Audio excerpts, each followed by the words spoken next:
પ્રભુ ઈસુ ખ્રિસ્તના નામમાં આપ સર્વને પ્રેમી સલામ। થોડાક દિવસ પછી આપણે લેન્ટ સિઝનમાં પ્રવેશીશું। આપણામાંના ઘણા બધા આ દિવસોમાં ઉપવાસ કરશે।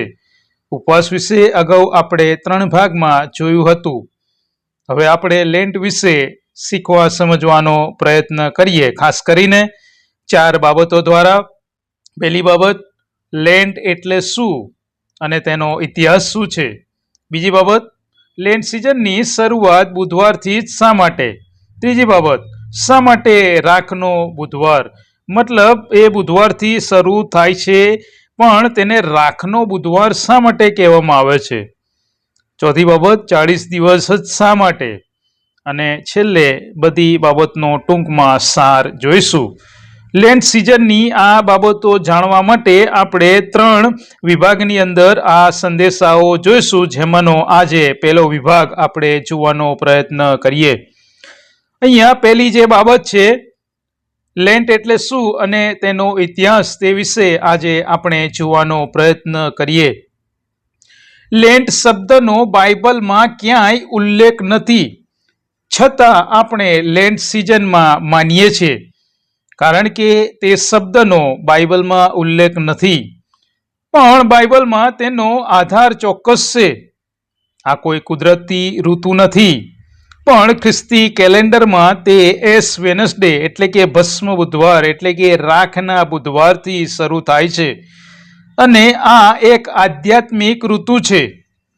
જેમ શિયાળો, ઉનાળો, ચોમાસું જેવી કુદરતી ઋતુઓ હોય છે, તેમ મંડળીની અંદર પણ ધાર્મિક ઋતુઓ હોય છે।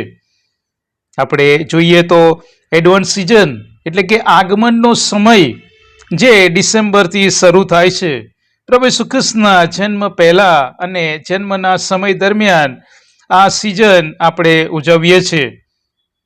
બીજી સિઝન છે લેન્ટ સિઝન, પસ્તાવાનો સમય, તૈયારીનો સમય, દુઃખના માર્ગનો સમય અને છેલ્લે પુનરુત્થાનના સમયથી આ સિઝન પૂરી થાય છે। ત્યારબાદ પેન્ટેકોસ્ટ સિઝન આવે છે, આત્માના અવતરણનો સમય। આ સિવાયના દિવસોમાં આપણે ઓર્ડિનરી મતલબ સામાન્ય દિવસો તરીકે આપણે ગણતા હોઈએ છીએ। જેમ કુદરતી રીતે ઠંડી, ગરમી, વરસાદ એમ ઋતુઓ બદલાય છે, તેમ મંડળીની આ ઋતુઓમાં આત્માની સ્થિતિ પણ બદલાય છે, જે ચોક્કસ તમે અનુભવતા હશો। મંડળીની આધ્યાત્મિક ઋતુઓમાં લેન્ટની ઋતુ પસ્તાવાની ઋતુ અથવા નવો જન્મ પામવાની ઋતુ છે। પણ આ લેન્ટની શરૂઆત કેવી રીતે થઈ, ક્યાંથી થઈ, તે વિશે જાણવા આપણે તેનો ઇતિહાસ ટૂંકમાં જોઈએ।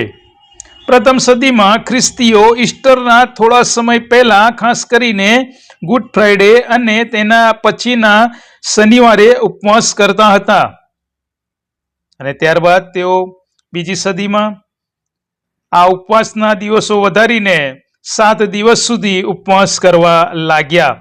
મતલબ દુઃખ સહન સપ્તાહમાં ખ્રિસ્તીઓ ઉપવાસ કરતા હતા, અને એમ ધીમે ધીમે ઈસવીસન 325 પૂર્વે નાસિયા કાઉન્સિલ દ્વારા લેન્ટને 40 દિવસ સુધી સ્વીકારવામાં આવે તેવો ઠરાવ કરવામાં આવ્યો, જે મુજબ ત્યારથી તે આજ સુધી લેન્ટની સિઝન 40 દિવસ સુધી ઉજવવામાં આવે છે।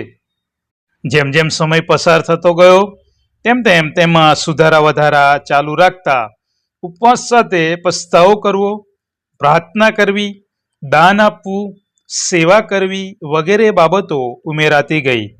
ધીમે ધીમે શાસ્ત્રનું ધ્યાન પણ કરવામાં આવ્યું, અને એ રીતે આજે આપણે લેન્ટની સિઝનમાં ઘણી બધી મંડળીઓમાં દરરોજ ઉપવાસ સહિતની સંગતો રાખવામાં આવે છે, જેમાં પ્રાર્થના ઉપરાંત બાઇબલમાંથી સંદેશાઓ પણ આપવામાં આવે છે। અને એ રીતે લેન્ટ એ મંડળીની સૌથી મૂલ્યવાન આધ્યાત્મિક ઋતુ છે, જે દિવસો પસ્તાવાના, પ્રાર્થનાના, ઉપવાસના અને નવો જન્મ પામવાના છે।